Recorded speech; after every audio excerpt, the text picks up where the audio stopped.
Have you been yearning to set up or to convert your farm to a full drip irrigation system? Or have you been wanting to set up drip irrigation in your farm?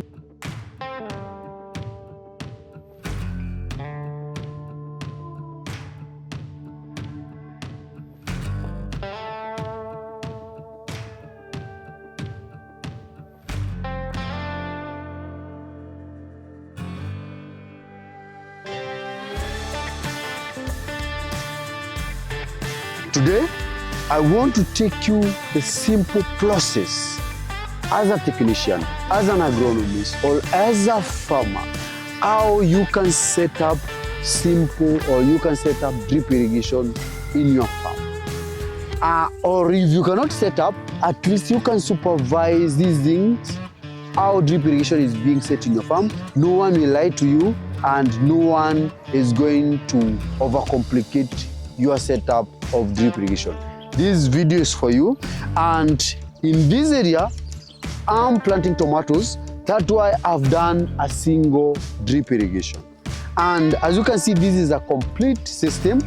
And before I take you to how the things you need to have and how to set up, there are also some things I want you to know or to realize in my farm. I'm holding a drip irrigation which is running from one edge to the other, and there are these pipes that are standing here. That means in the future I'm going to use 3 drip irrigation per bed. You can use 3 drip irrigation, you can use 2 drip irrigation, you can use 4 for those who are doing tomatoes. For those who are doing onions, you can use 5 for those who are doing onions, but the standard drip irrigation is usually the 3 drip irrigation because you can grow any crop using the standard drip irrigation. I know your question is, what are these things? How are we getting pipes from underground to where they are up to laying the drip irrigation to the way they are today? First things first, you need to know which part is which part, because there is no way you are going to install your drip irrigation, even if it's in your kitchen garden, if you don't know which part is which and where it is used. And with me, I have all the parts needed. All the parts needed. One part that you can see I'm holding two section here, which I'm going to show you their use. This is the starter connector. The starter connector, and we call this the PE to drip connector, or sometimes we can call it the off-tick. For those who don't want to use the starter connector, can go with the off-tick alone or the PE to drip connector. These are 2 important gadgets, or important things in drip irrigation setup. And all these materials are in 16 millimeters. So what is the use of this gadget or these 2 products? Here I have this pipe. You see, this is my pipe. This is the 16 millimeters pipe, and this pipe is sold in rolls of 100 meters. So depending by the number or the drip line that you are laying, that's what makes you now come and buy this. It's in 16 millimeters. There is a bigger one of 25 millimeters. There is 20 millimeters. There is 32 millimeters. So when you go buying, you buy the 16 millimeters pipe. And what is the work of the 16 millimeters pipe? I'm going to show you today.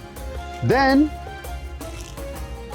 on top of that, there is this beautiful thing here, which is the rubber. This is the rubber. What is the use of the rubber? The rubber, this one, is a washer, the washer that comes between the main pipe and the drip to prevent all this one. Using this, there will be no leakage of your irrigation water because of high pressure. So this one prevent leakage. I'll show you how it goes. This is just by introduction of materials. This is my water tank filter. The things that you need to have. Water tank filter is to filter any water from the tank or from the river or wherever water is coming, because the drip irrigation, the drip line emitters, their emitters are very tiny. If there is dirt inside them, the dirt is going to block the drip irrigation. And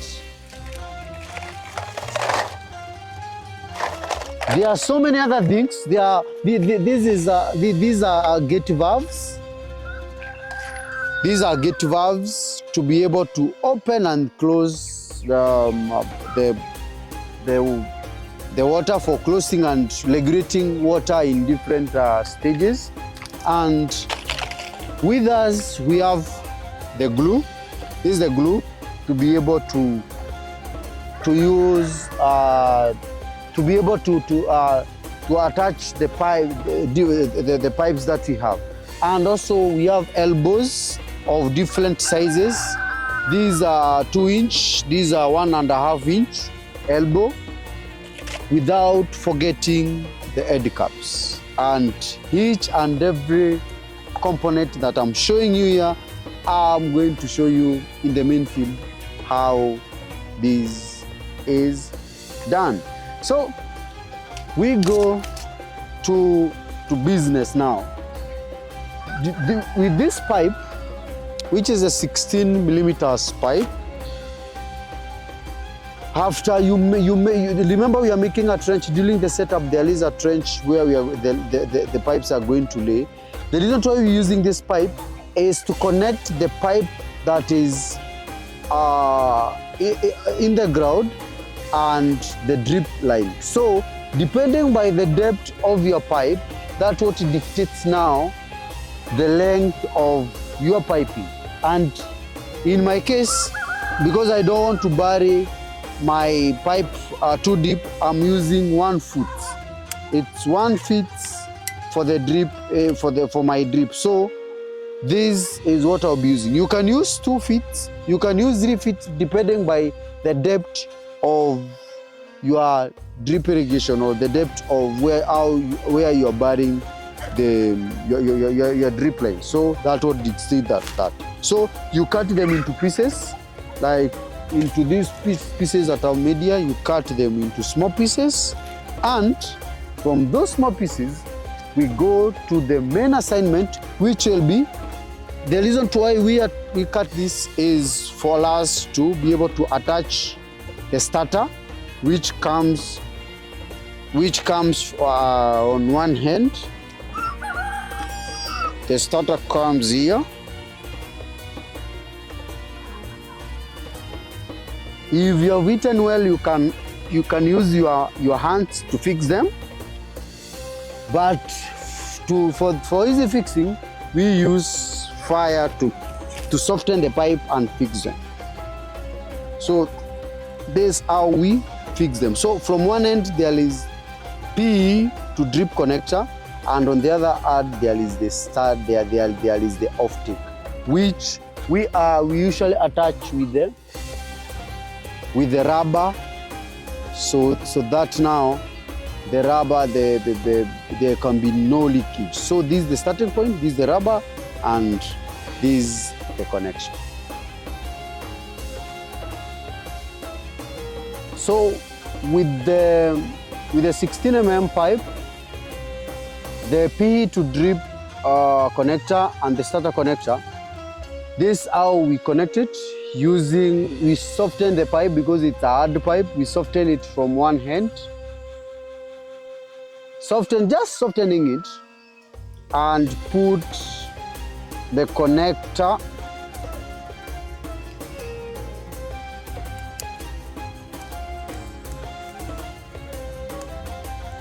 then we put the starter from one end. So, and we are done. There is something I want to show you. This connector has two sides. You can see there are two sides shaped differently. One and grooving from one side and two other sections. These are the ones that holds the pipe, and the other one holds the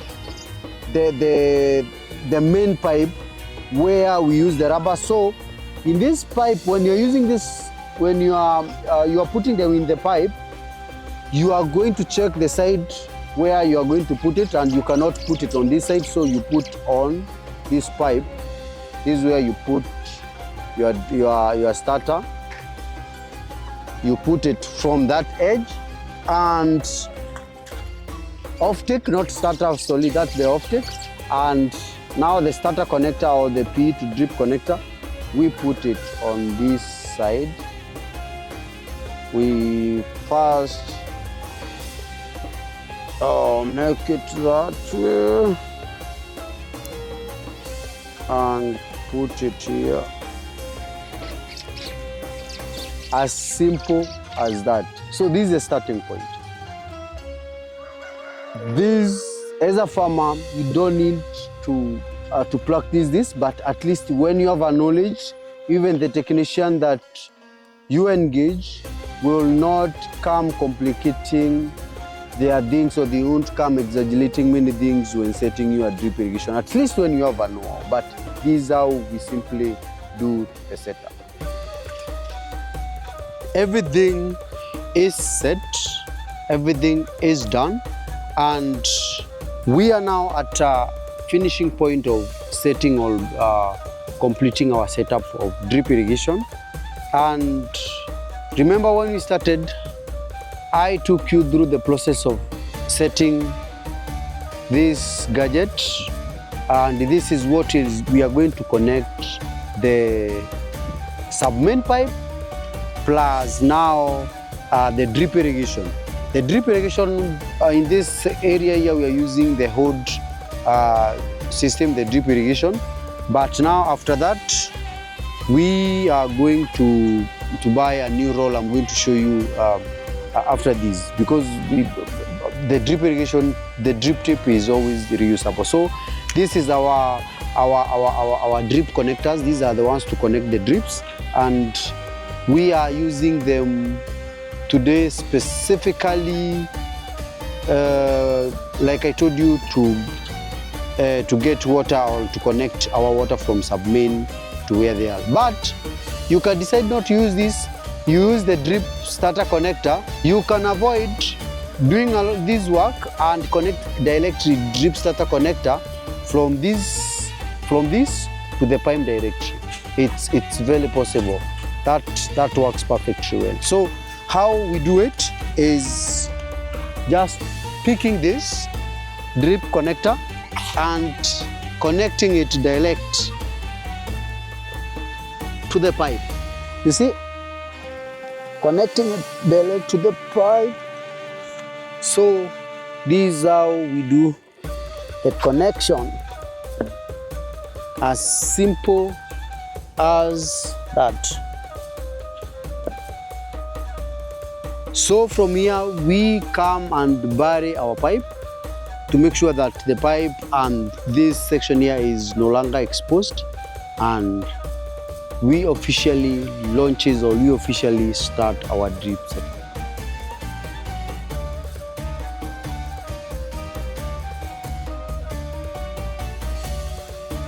To maintain a clean and the drip line that is not blocking. Remember, the drip tape has tiny emitters that can easily block because of the silt, because of the mud, because of dirty water.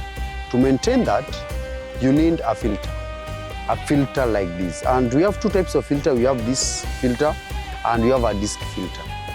And this filter is a key important. I've seen so many farmers saying there is slow, that the water moves slowly, or they need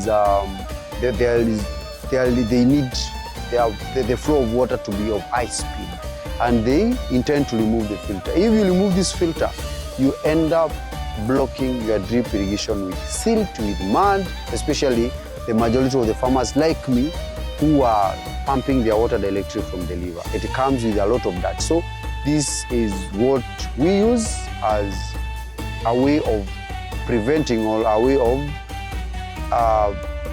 of preventing drip line from blocking. So this is how we install it.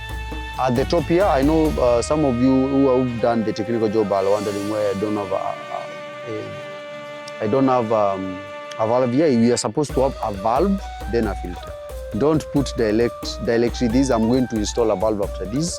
Only that the valve that I brought was smaller than my pipe, so I have to change it, and I needed to fast working as fast as I can, so that now everything can. So this the filter. I had opened it to show you how it operates. So the filter, as you can see how it works. There is an outlet in here, and the outlet of the pipe or the water usually comes through this filter and moves outside. So we insert it here, we insert it there. So the water flow comes flowing out this section here, and then from there we put this blunder here. These are sealed to prevent leakages of the filter. Then we seal the top. So when we want to flush the pipe, or when it's very dark, we open this section here. You see? That's where we open, and all the dirt from the filter is washed out. All the dirt from the filter is washed out. So this is the flushing point, and our filter is well done. So you can see the setup, our simple setup, not perfectly engineered, but a very good setup. And this is now what we call our starting point in matters irrigation. You need to make sure everything is checked and everything is done perfectly.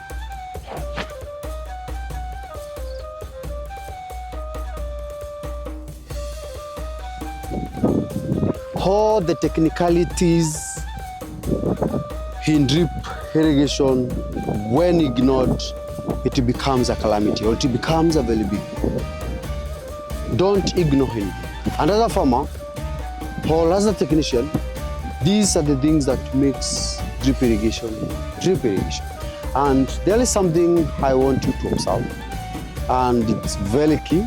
You know, many farmers, many technicians that have not been involved in this journey usually thinks it's an easy job. It's not an easy job, but it's worthwhile.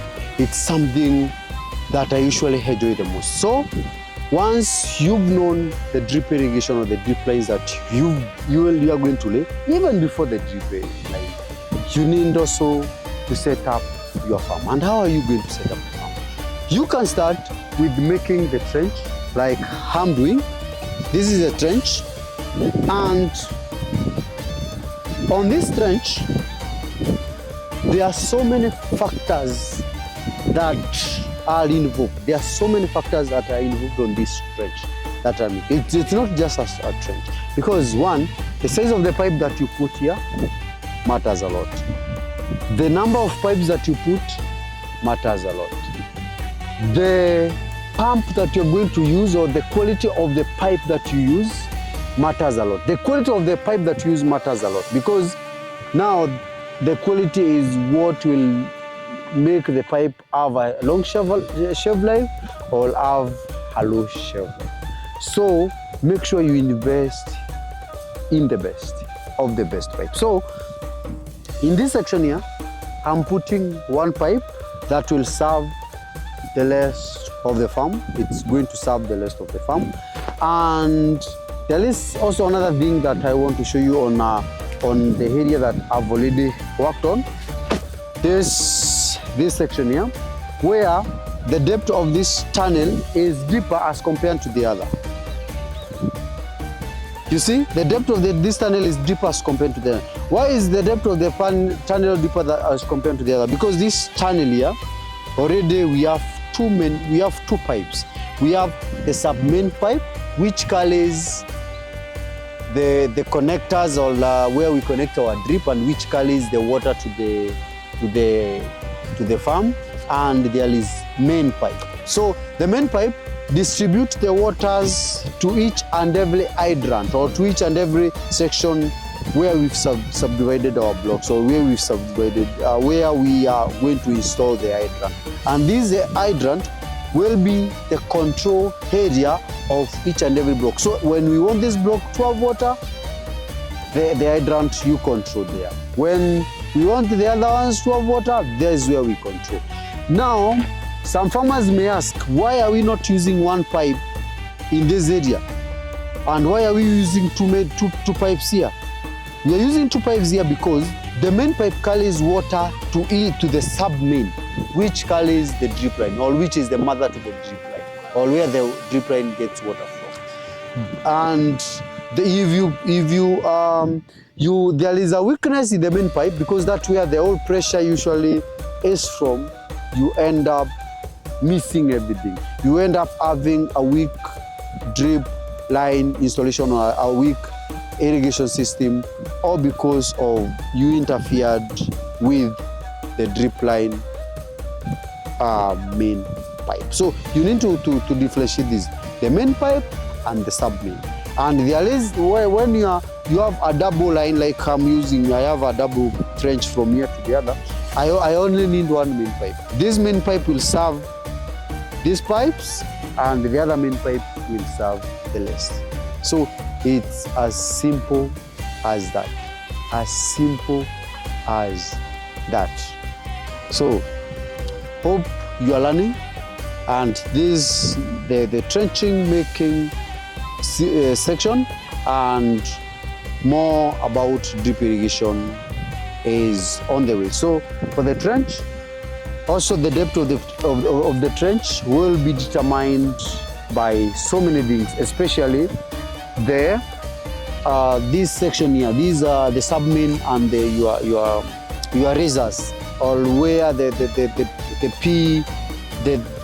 connection between the sub-main and the drip will determine a lot, because if you've done a connectors to be of 2 foot, you can have a deeper pipe. If it's 1 foot like mine, you need to have a shallow piping. All these are things you need to put into consideration as a farmer or as a technician when setting up drip irrigation. So these are the parts, the small portion that we need to have, and we connect them to the main. And after attaching them there, you are supposed to use, don't use locally available materials.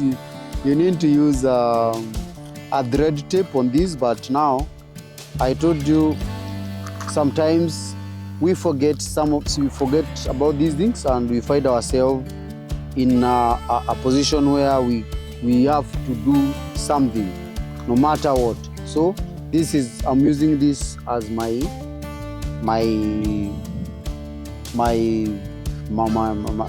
thread strip. So there is this part, and we've already attached the sandal clamp, and we tie our sandal clamp. The reason why we are using this is because the sandal clamp is made of different material. Like for example, this sandal clamp is made of HDP, and our control valve is made of PVC.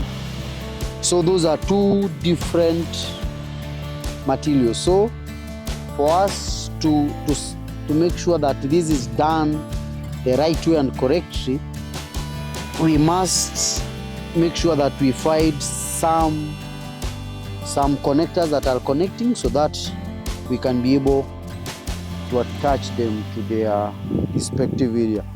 The elbow and this section here, or this area, is attached, or we attach it to we attach it to that point there. Then yes, so that's how we attach it. Then this pipe is supposed to be glued, attached to that point there, and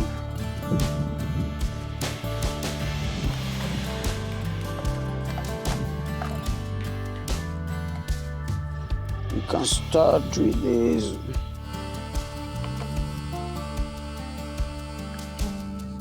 We take the elbow and also then attach it here.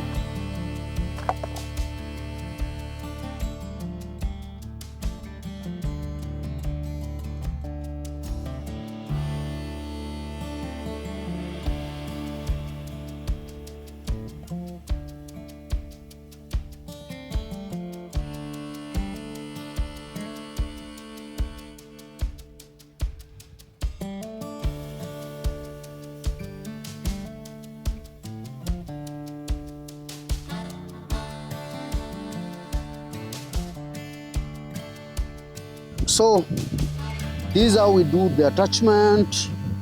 Then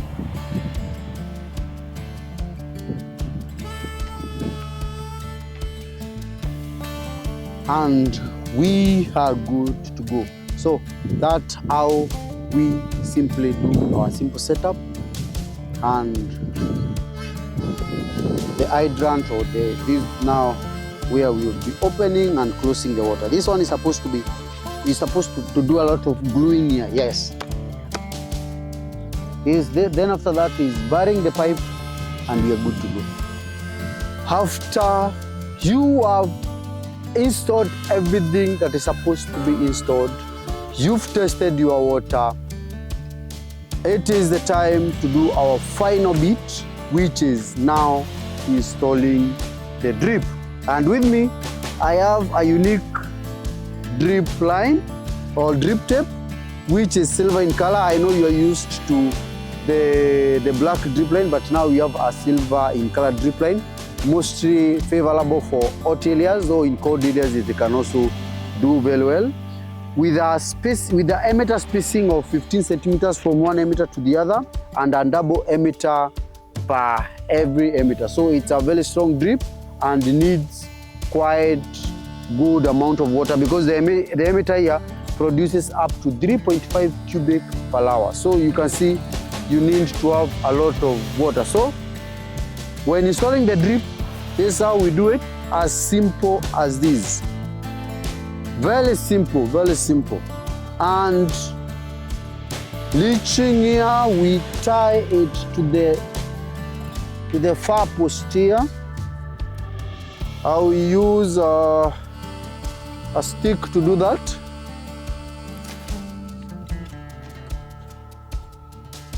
So at the far corner here, that's where we use our stick and do the installation. So this is how we install our drip irrigation. This is how we install our drip irrigation, and we come to the edge here and cut it according to the size of the drip, because different lines will take different sizes. So this how we do it. It's supposed to be tight, and you don't loosen our drip. It's supposed to be straight, and also it's supposed to be very tight. So that's how we do the installation of our drip irrigation.